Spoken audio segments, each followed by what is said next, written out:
All right, welcome everyone. Thanks so much for being here this afternoon. It is 12 o'clock and we have a lot of content to cover today. So we're going to jump right in and we'll have people join as they're able to.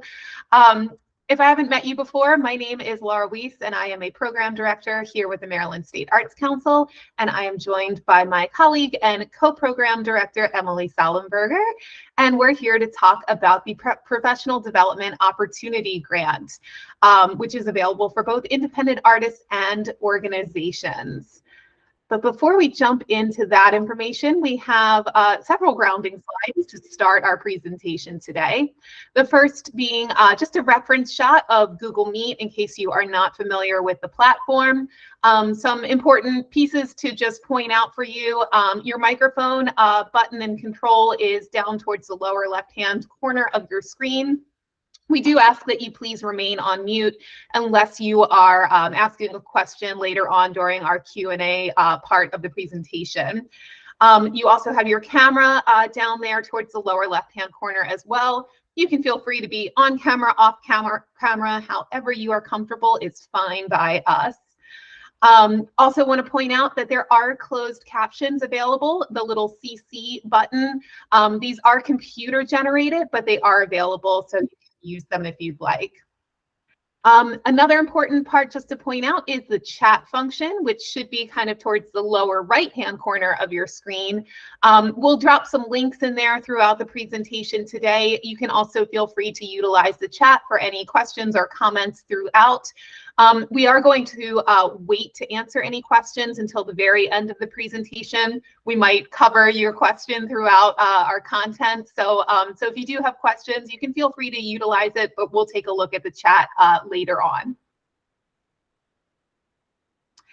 The next couple of slides are what we call our grounding slides, and we begin all of our public meetings with these slides.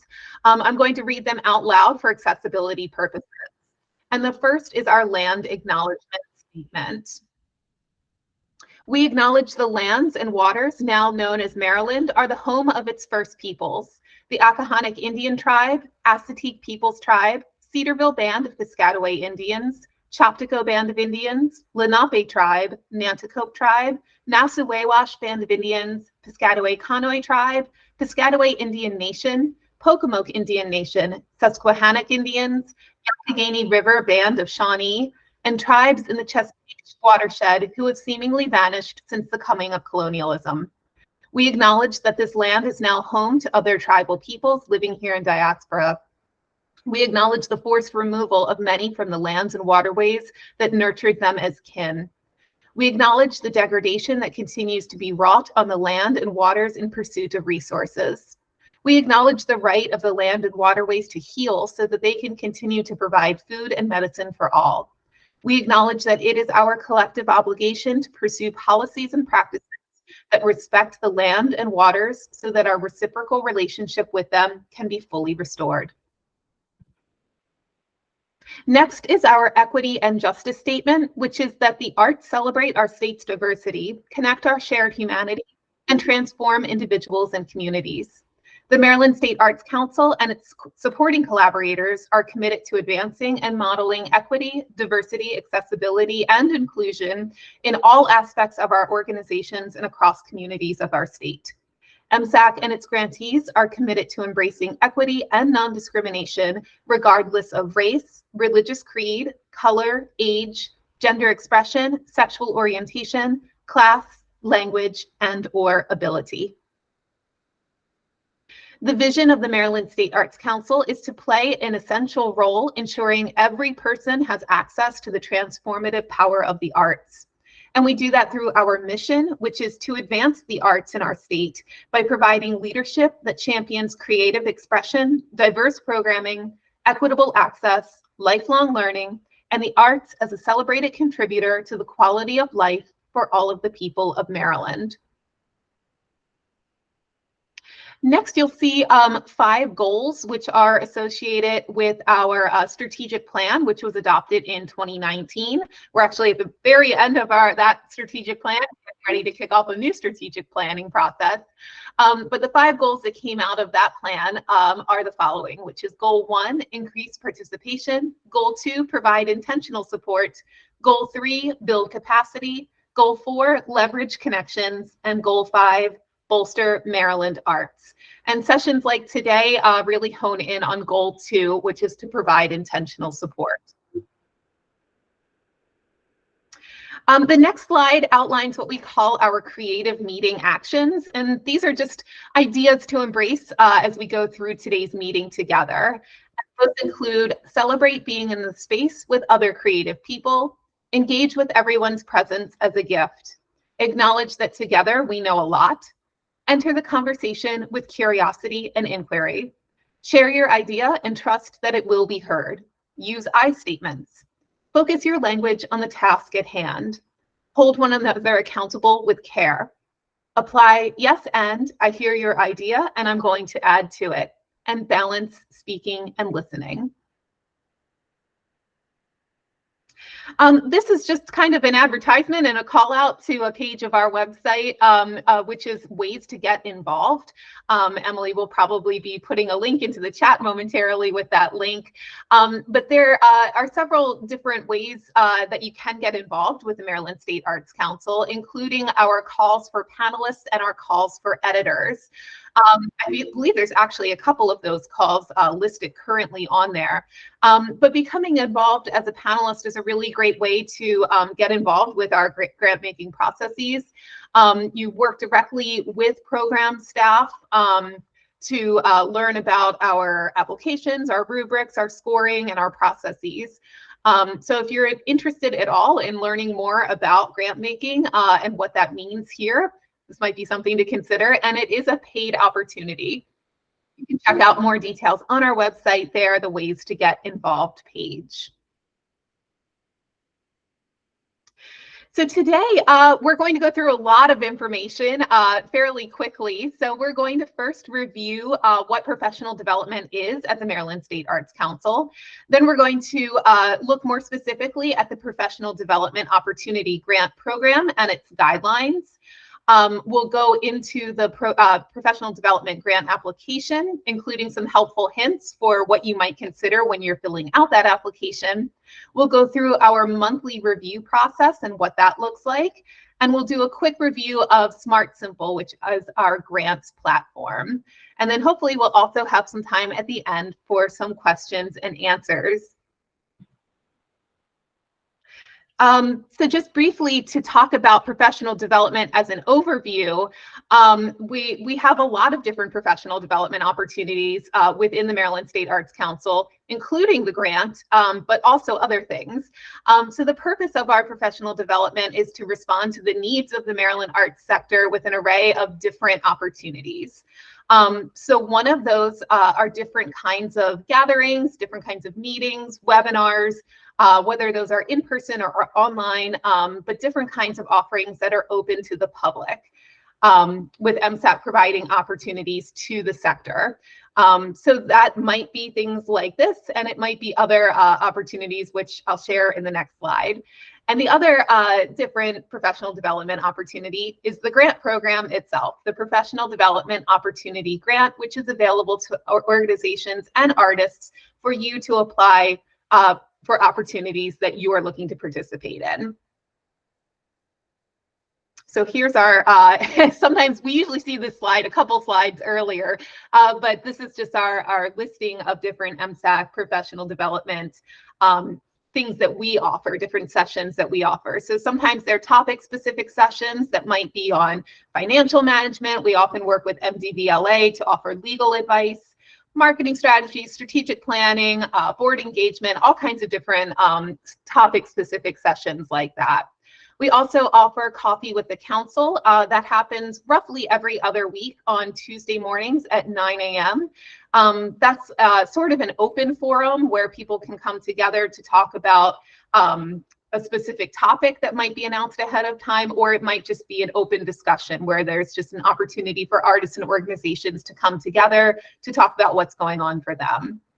We also hold regional office hours, which happen typically on the first Thursday of the month in different locations throughout the state. So that's when our staff goes out to host time office hours for artists and organizations to come meet with us in person. So we have one coming up in September that's going to be in Southern Maryland, and then in October we're on the Eastern Shore. And finally, we also work with MCA on the Maryland Art Summit, which typically happens in June of every year. So these are just different examples of different professional development that's offered, and we're always looking to grow those opportunities as well. But to talk more specifically about the grant program, which I know is why we're all here today, I'm going to hand it over to Emily to go through the next few slides. Great, thanks, Laura, and great to see so many people here today, likely during your lunch hour. So thanks for taking the time. Just noting again, I dropped quite a few links in the chat box. So if you were interested in anything that Laura may have mentioned, especially that link to the Eventbrite page for further opportunities, definitely check the chat box and grab those links.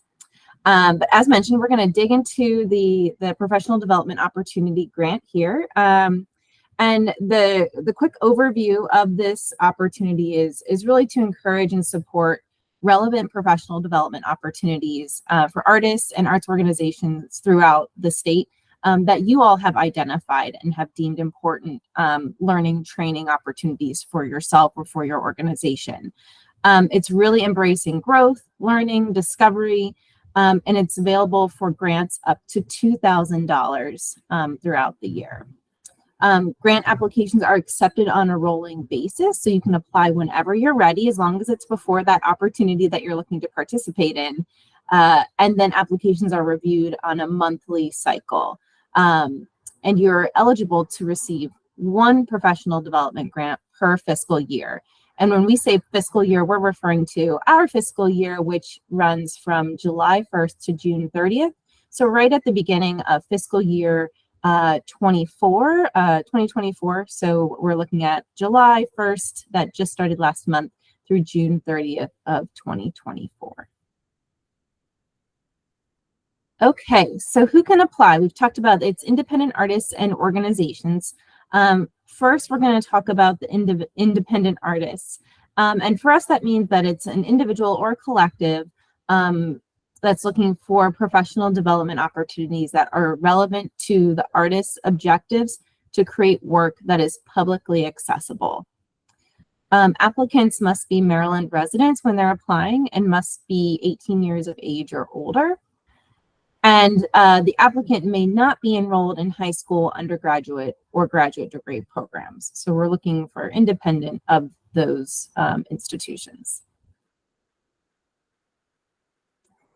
Okay, and then further, when we're thinking about nonprofit organizations or organizations that have significant arts programs, these would be opportunities in alignment with the organization's needs and to better produce or present art programs, services, projects that are relevant to the community and also accessible to the public. County arts councils in our arts and entertainment districts are also eligible to apply for the PD grant. We're also looking at 501c3 nonprofit organizations across the state, along with units of government, so cities, are able to apply along with colleges and universities. And these two slides are just snapshots of our eligibility. There's further details within the guidelines that can be provided on our website as well, so you have access to all the little details. Okay, so some examples of what the professional development grant can include, but not limited to, maybe things like conferences, workshops that are teaching you a specific skill, classes that are not credited classes, but something that you might have identified, maybe a one class at a community college that's not for credit, but offered for community support, artist residencies. You might be interested in hiring a consultant to learn a specific skill or topic. For example, if you're interested in doing some work with your board for strategic planning, hiring a consultant to help lead those efforts for further support of your mission and your community would be something eligible, along with equity, diversity, inclusion, accessibility efforts as well. Really what we're looking for is that the experience has a learning or growth training component that addresses your artistic goals, or as an organization, what your mission, your objectives to, again, better support you as an individual or the community in connection to your organization. Furthermore, the grant can support specific expenses to those opportunities, and a lot of the kind of consistent expenses we see coming through are things like registration fees, consulting fees, travel such as transportation or hotel. And to that note, the professional development grant can support activities outside of the state of Maryland. So if you need to buy a plane fare to a different state, that is eligible as long as it's connecting to that professional development opportunity. It can cover materials and supplies as long as you're making that connection to the to that experience, that professional development experience, along with things like space, venue, or equipment rental. Again, that's associated with that learning or training experience. And if you have any questions at all at any point during the process of applying, you can reach out to Laura or myself, and we'd be more than happy to chat through some of the questions or what you're thinking about. Okay, so some things that it cannot support. And this kind of goes across many of the State Arts Council's programs, but in particular with this one, we cannot support any regranting activities, anything that is connected to recreational, therapeutic, or rehabilitative experiences or work. It cannot support travel to present or produce arts, but again, in this instance, if it's connected to your learning or training opportunity, travel is okay. It cannot support projects that are for the classroom or use of in-school activities. We have another program that supports those activities. It cannot support general programs that are not open to the public, scholarships that are awarded, etc. It can also not support day-to-day expenses associated with running a for-profit business. So we're thinking about those businesses that might be LLCs, C Corps, S Corps, anything that's considered for-profit. It cannot support capital improvements or purchases of permanent equipment, acquisitions, capital assets, along with, again, across all of our programs, cannot support contributions to any type of political activity. So that would include a specific party, organization, committee, or any type of campaign, lobbying activities, etc. Okay, so that's kind of the starting point. And again, you can find more details in the guidelines, or talk to Laura or myself if you have any questions. But we're going to dig into the actual application here and the rubric. So we're talking kind of in two different places with independent artists and organizations with this grant. So the first question of the application is a little bit different depending if you're applying as an independent artist or an organization. However, it's generally very similar, and the rubric is very similar, or if not the same. So in the first question, we're really looking for that overview of the opportunity. So as an independent artist, we're asking for you to describe the selected professional development opportunity that you're looking to participate in. So that includes the location, date, length, format, etc. Those main details. We're asking for you to provide details explaining your artistic practice, how the selected opportunity will address identified goals or areas of growth for yourself as an artist, and how what is learned will enhance your ability to better serve the public. So that's for our independent artists. For our organizations, again, very similar, but we're asking you again to describe the opportunity for your organization and who will participate in it, including the location, the date, length, format, and who will participate. and asking to provide details explaining your organization's mission and primary focus, how the selected opportunity will address identified goals or areas of growth for the organization, and how what is learned will enhance the organization's ability to better serve the public. So you'll see below in italics what an excellent to outstanding response would look like for both of these questions here. So an excellent to outstanding response includes a clear, specific, and thorough explanation of the proposed professional development opportunity with detailed evidence of artistic and or creative growth and future community relevance. Okay, so that's the first one. And in between these questions, Laura and I've pulled together some helpful hints. So when you're thinking about that first question, some helpful thoughts might be to really hone in on the who, what, when, where, and why in that first narrative. So really being specific with those details. And approach your application as if the reader has no idea what you're proposing. They don't know who you are, where you're from, what the opportunity is that you're talking about. And give them a full picture of who you are as an artist or an organization, what your goals are, and how the opportunity will assist in achieving those goals. And we use this advice across a lot of our programs, but a really useful exercise, not just for this question, but for the application as a whole, is to have a trusted friend, family member, colleague, somebody who doesn't really know a lot about your artistic endeavors, and have them read your proposal draft before you submit it to the State Arts Council, and have them poke holes, if you will, in it, and that might help identify some places where you can elaborate further. Okay, the second question is really around the timeline or the schedule of the activities.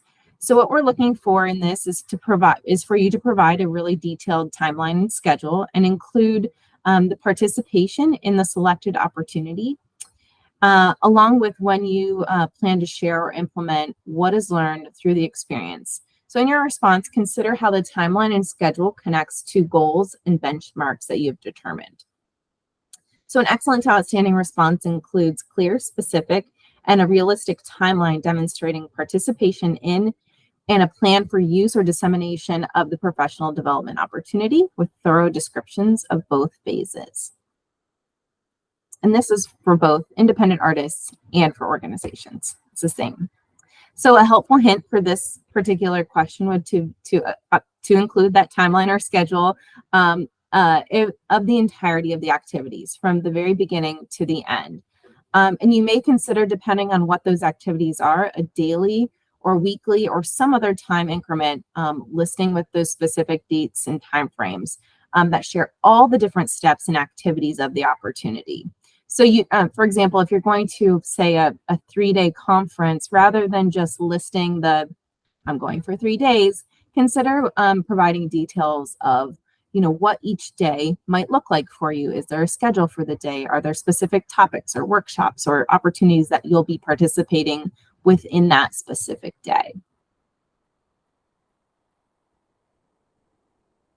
Okay, and the third one is around why you selected this particular professional development opportunity. So again, for both independent artists and organizations, we're asking for you to explain why you selected this experience and the process for selecting this specific professional development opportunity. So in your response, we're asking for you to address the history of success for the opportunity selected and its ability to strengthen your identified areas of growth. So again, an excellent to outstanding response would include how the selection of professional development source directly connects to the identified professional development needs and has a history of success in the identified areas for growth. Okay, so a helpful hint for the history of success question is to really include more about the professional development opportunity itself and why you selected them. So why is this opportunity selected over something else that might be similar? So consider how you know this will be the best fit for learning for you and your goals, and include why this particular organization or consultant or conference, whatever it is that you've chosen, why it is successful. Did you get a referral from somebody? Are the instructors the top of their field? So kind of that why behind why you selected this opportunity. Okay, and the final question is around your budget. So we're asking for you to provide an overall budget for the professional development opportunity you're participating in. And in your response, we ask that you include details for all anticipated expenses for the opportunity and sources of funding beyond what you're requesting from the State Arts Council and how the State Arts Council funds would be used. So an excellent to outstanding response would include that the proposed professional development specific financial information indicates realistic expenses for the professional development experience. So again, our helpful hint here is to include a clear list that shows specific line items for all the planned income and expenses and a description to how you got to that total. So for example, if you have a conference fee, say it's $750 to cover the conference fee, you might consider including what that $750 amount includes. So it might be for fees for instructors, it might include materials, it might include a couple of meals for the day. So the more details that you can provide within each expense line just provides additional information for us. Additionally, the response must be included within the narrative. There's text boxes that you'll fill in as part of the application. So any attachments, say, of the budget or financials will not be considered. We're looking for that information to be within the application and not part of an attachment or an external link. Okay, so that is it for the application itself. It's those 4 questions.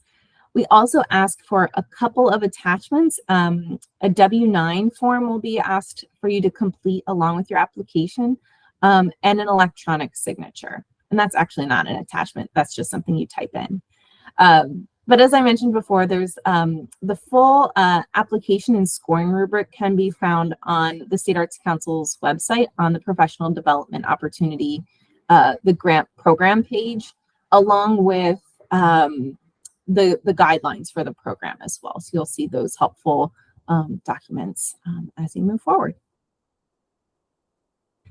Okay, so I'm going to balance my speaking and listening now and toss it back over to Laura to go into some more logistics. Sounds good. That was a lot of information. Thanks so much, Emily. So as we've mentioned a few times now, the professional development grant is available for up to $2,000. And again, you are eligible to receive 1 grant per fiscal year. So meaning right now we are in FY24 from July 1st, 2023 through June 30th of 2024. We like to point out that the professional development opportunity grants are what we're going to call an all or none grant.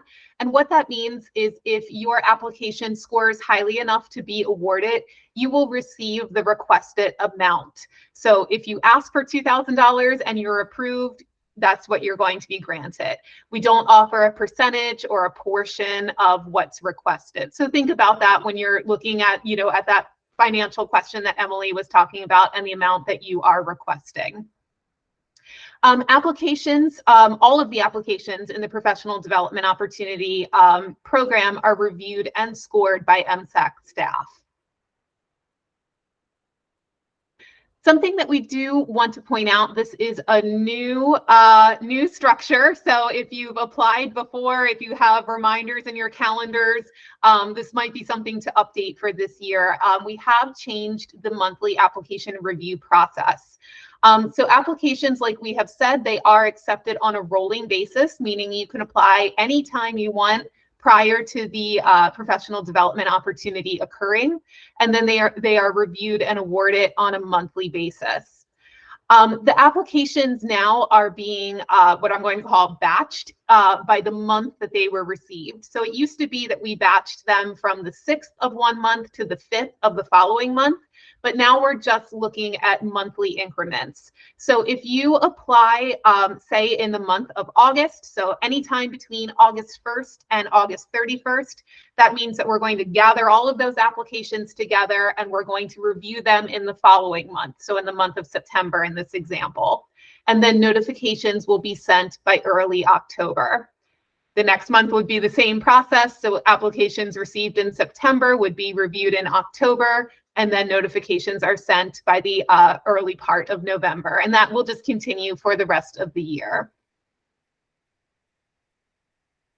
Some things to know, kind of what happens if you are awarded a grant. So like we said, you're only eligible for that one professional development opportunity grant per year. So if you get one in FY24, that's it for the year. And then you can apply again in FY25 once those open. If you're awarded, you'll receive some notifications via Smart Simple, our grants platform. One of those things that you have to take care of pretty quickly is that you do have to sign and return your grant agreement form. That's something that we need to begin the processing. So you'd want to sign that as quickly as possible and return that to us so we can take care of things on our end.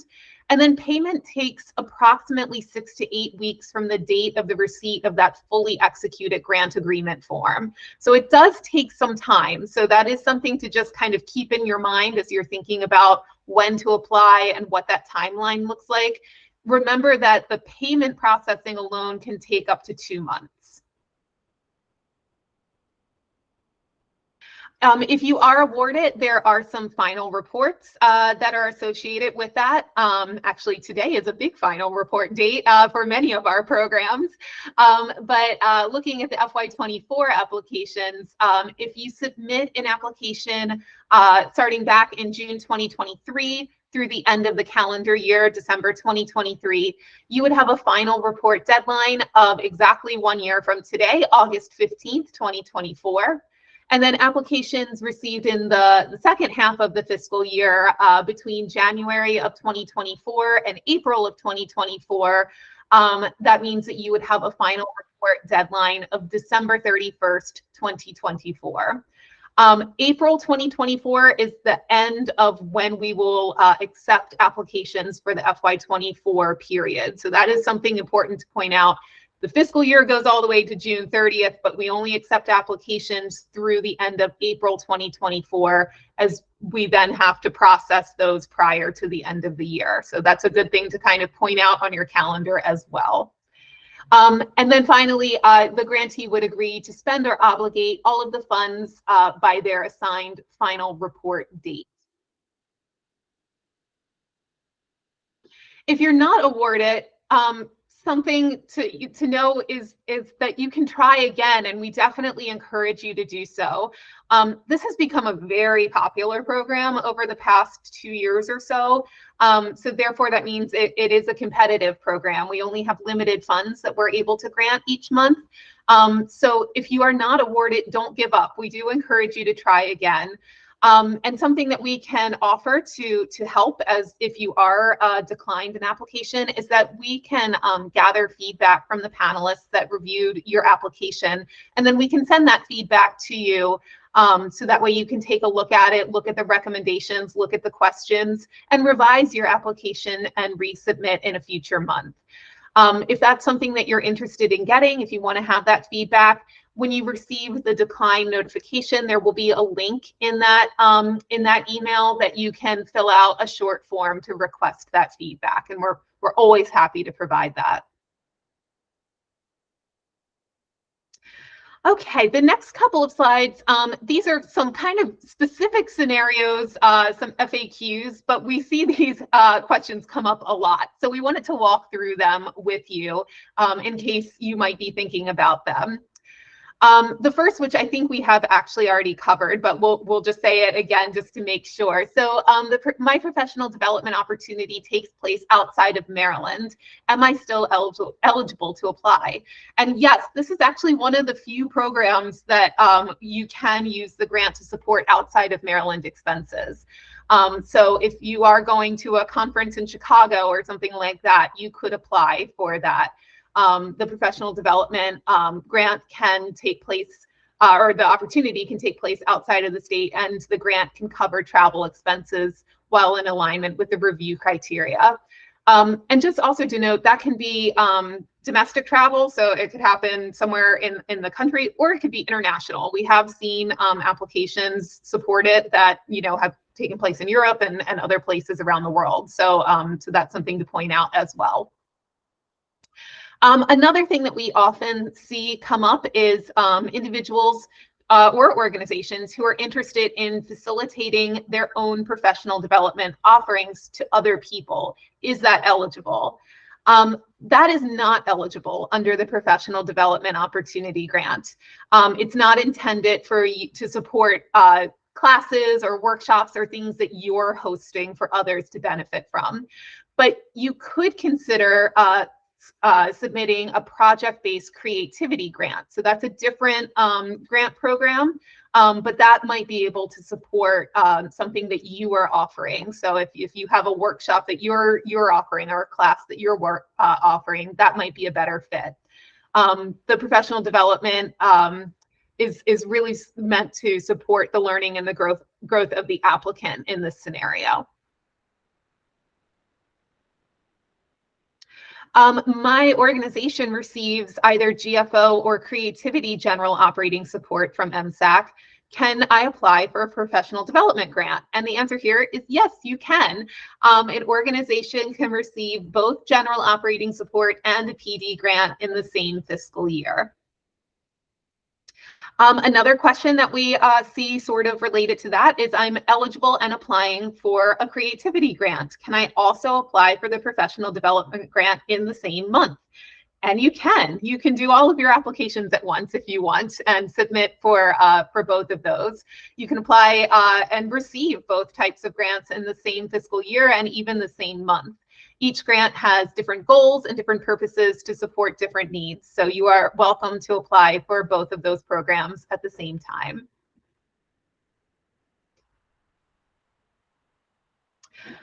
Something else that we see come up in this program are individuals looking to apply for support for lessons or classes with a private instructor.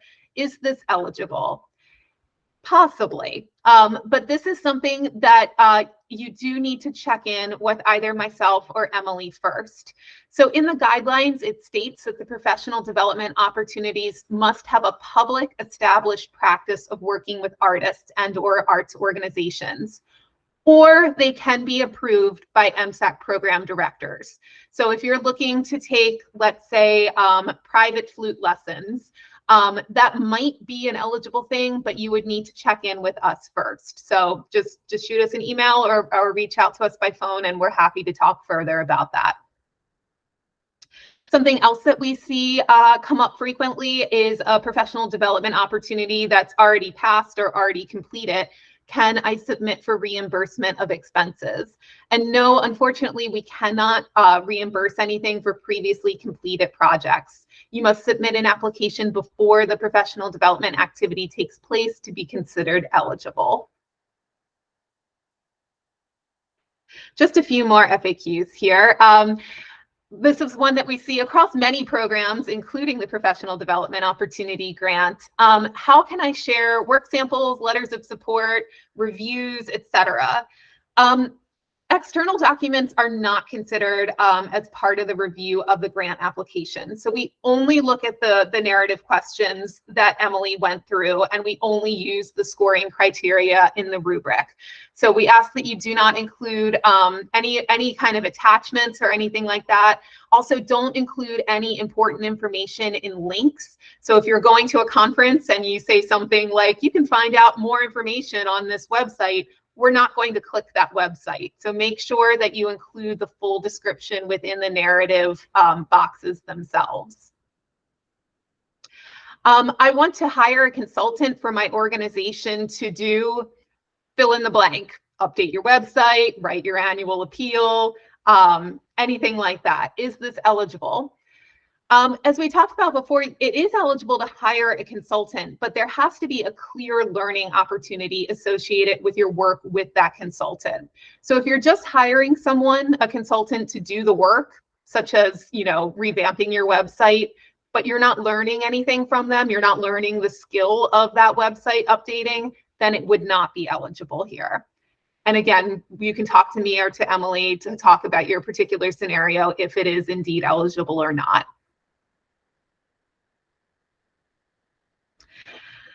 This is a pretty nuanced one, but we do see it come up frequently, and that is I am an arts teacher or professor, and I want to apply to attend an education-based conference. Is this eligible? So the PD grant is really intended to support your work as an artist. So if the primary focus of the opportunity, whatever that is, the conference, seminar, etc., is to support your work as a classroom teacher and professor and not as yourself as an independent artist, then the experience is likely not going to be eligible in this context. But there might be support for that, through your school, through your local Department of Education, other things like that. But this is an important one to talk to us about so that we can really understand the specific scenario and nuances. I've been invited to run a sales booth or to present at a conference. Can the PD grant support these conference-related expenses?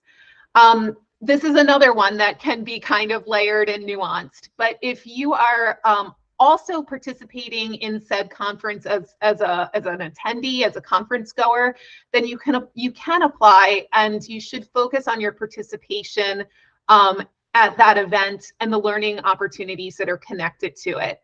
If you're only going to present or to sell your pieces and you're not otherwise participating in the conference itself, then you would not be eligible for this grant. The grant can't strictly support your presentation or your promotion of your work or your sales of your work. So if you're just going to a conference, giving a speech and leaving, then it's probably not going to be eligible in this context. All right, those are all of our frequently asked questions and some helpful hints around those. Again, as you can tell, there are a lot of layers of nuances with a lot of these. So if you have questions, just reach out to us. We'd far rather talk about that than have you apply and for you to find out it's not eligible after you've worked through all of that. So come to us with any questions at all.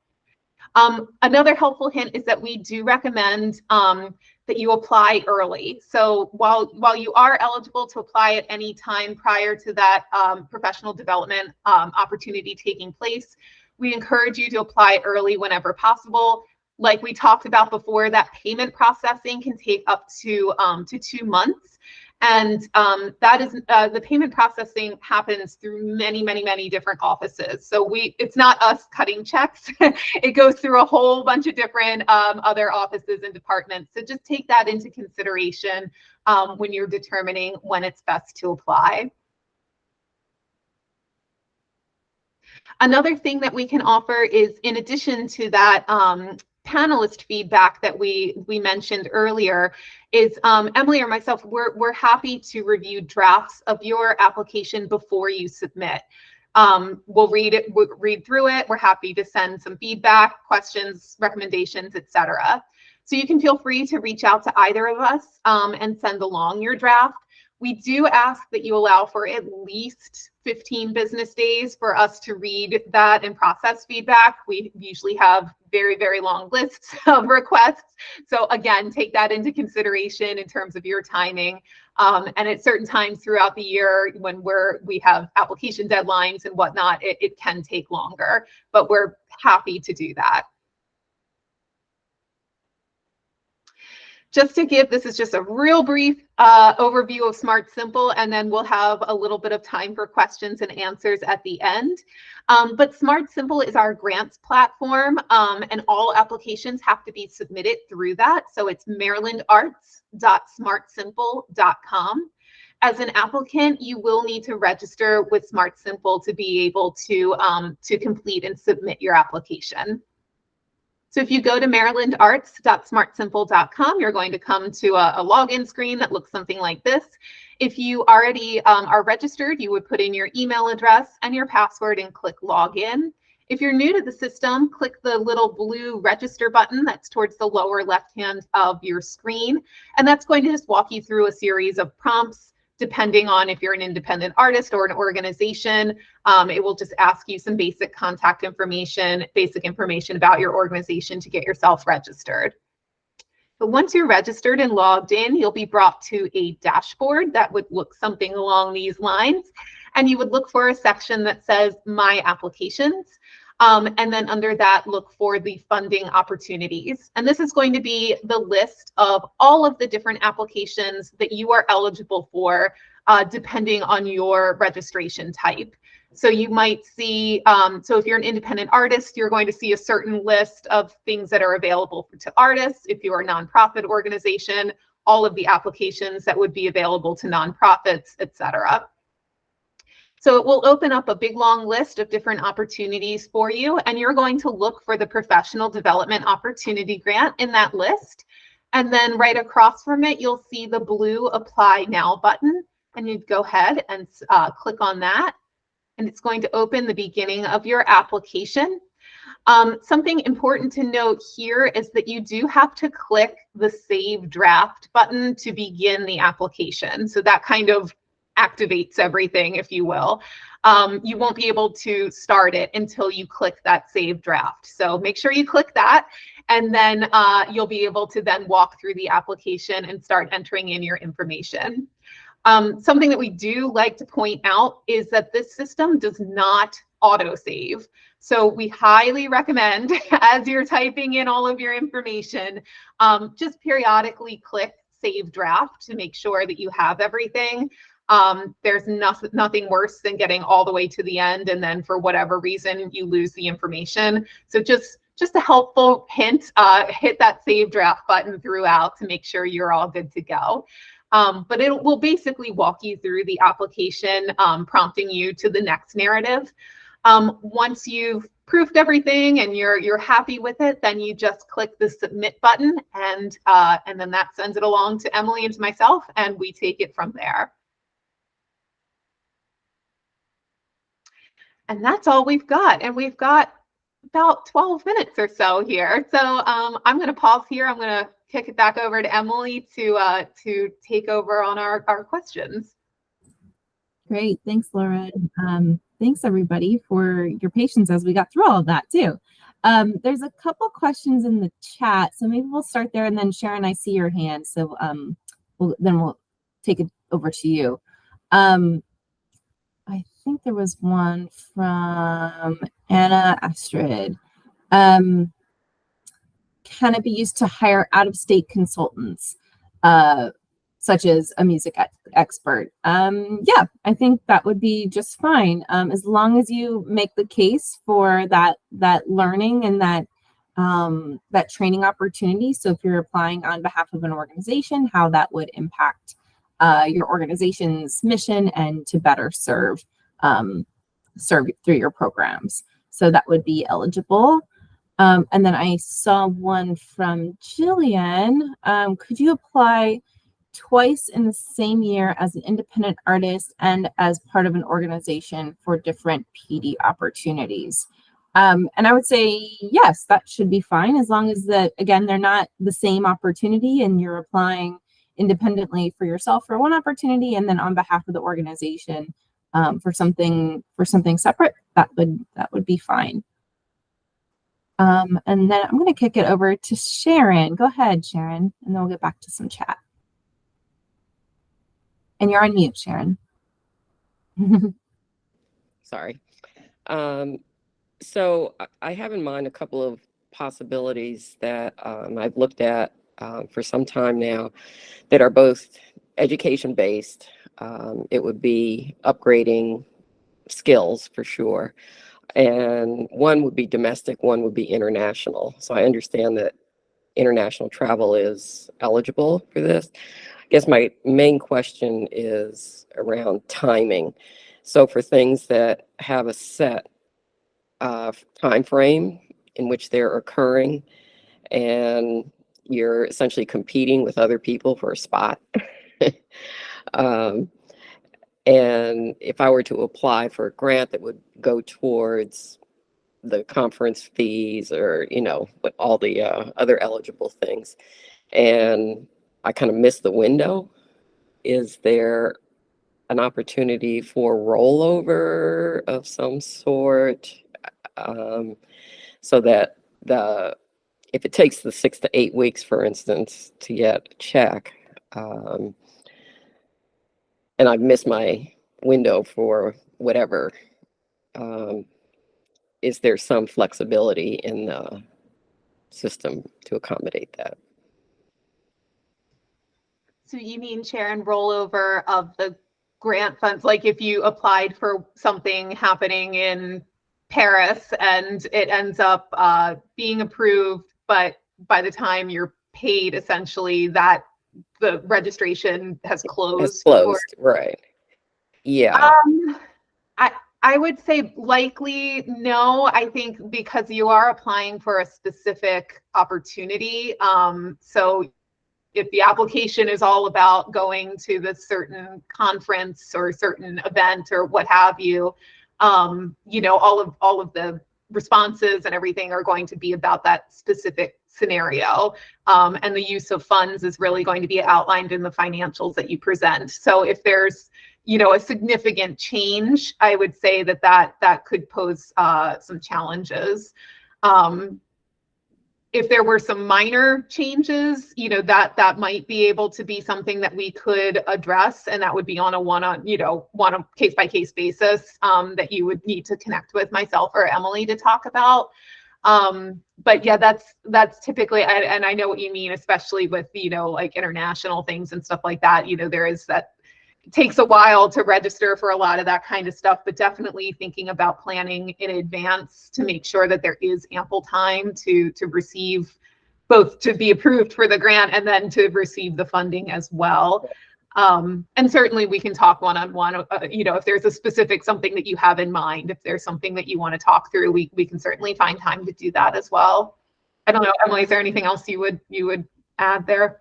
No, it was just, kind of, I have to go back and actually look at the materials because it's things that come around periodically. And, it seemed like a good fit and something I've wanted to do. So I'll have to look into it in more detail.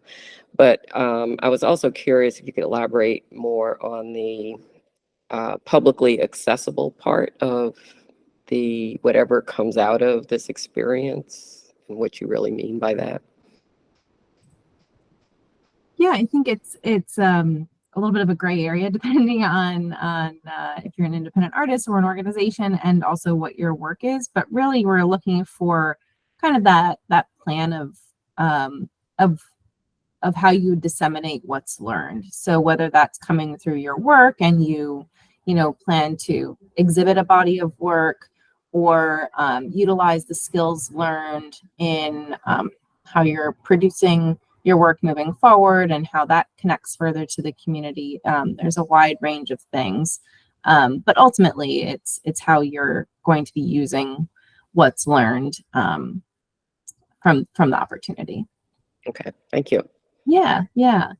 And I also wanted to note in the chat that might be something somewhat connected to what you said, Sharon, that Lauren asked, if an opportunity passes while we're waiting for the grant, can the grant pay back the fees we were outlaid while waiting for the grant funds? Mm-hmm. So we see that quite often where somebody is applying before the opportunity happens, and we go through the few months of determining if it's eligible, accepted, then the payment process, which could take, somewhere around 90 days. And Lauren, if you were to prepay for all of those things and you're awarded the grant, then you essentially get the grant and repay yourself. So I hope that helps to clarify that piece too. And that might help with your question too, Sharon. Okay, and I see Carrie, your hand raised. Hi, can you hear me all? Hello? Yep, we can hear you. Is it the same pool of money that services both the institutions and the individual artists? Are there separate pools of money? And can you give us any breakdown of, total number of institutions that apply versus, let's say, independent artists? Yeah, great question, Carrie. So it's one budget for the entire program for the Professional Development Opportunity Grant as a whole. We don't have, a certain amount going to organizations versus a certain amount going to independent artists. So each month we just look at the entire batch of what is received, and the top scoring applications, regardless of if they're organizations or independent artists, would be funded. So we have how much do we have? $100,000 for the year in this particular budget. So that's just broken down then by month. I will say anecdotally, I don't have the numbers right in front of me, that the vast majority are independent artists. We fund more independent artists through this program than organizations. That's just how it's broken down in the past year or so. Okay, that's very helpful. Thank you. Yeah. The presentation's been helpful. Thanks. Absolutely. Thank you. Great. And I think there's some other questions here in the chat. If I missed anything, let me know, Laura. But Robin is asking, can someone apply for multiple opportunities that help grow towards the same goal and apply to them in the same application, like a conference and a workshop? Yes, we certainly have seen that, since you can apply for one application and receive one per fiscal year. If you have a couple of opportunities that make sense within one application, you can certainly include multiple opportunities. Yeah, and happy to talk through what that might look like with you too. And I think we got to Sherry's question about how much is budgeted per fiscal year for independent artists. Laura just covered that. I think that's it in the chat. Anybody else have questions they'd like to vocalize? Or Christopher, if our opportunity passes while we are waiting for the grant, can the grant pay back the fees we outlaid while waiting for the grant funds? Yes, Christopher. That is something that can happen as long as you're applying before the opportunity takes place. If you happen to prepay for that opportunity and attend and then receive the funding, you can certainly pay yourself back.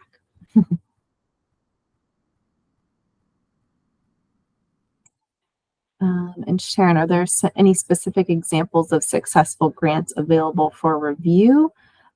We don't have any specific examples necessarily that we share, because we see such a wide range of different applications and types of opportunities from many different disciplines. Like we said, they're independent artists and organizations. We really ask that folks hone into that rubric that we shared and work with Laura and myself on feedback and recommendations one-on-one, since every opportunity is so different. Yeah. Great questions.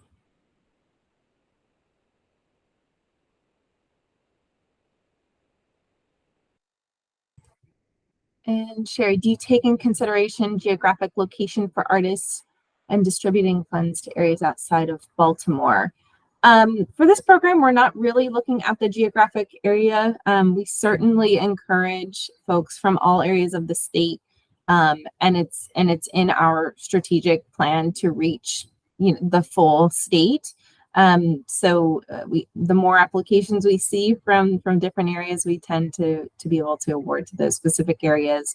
So it is kind of has dovetails in our marketing efforts to ensure that all of our programs are accessible across the state. But we're not making decisions based on that. Great. Thanks, everybody. What a great group of questions and folks here. Thank you very much. As I mentioned, this session is being recorded, so we will be posting on our website on the Professional Development Opportunity Grant Program page probably by next week or so. Once the recording is finished up, we can get it up on the website so you can access it at another time. We also tend to include the slide deck as well. And again, our guidelines and the rubric that we mentioned are also already up on that program page for you to access. And we are here to support you along the way with anything that comes up. So thank you all very much. Any questions afterwards, feel free to shoot us an email. Okay. Have a lovely afternoon. Thank you. You too. Thanks so much, everyone.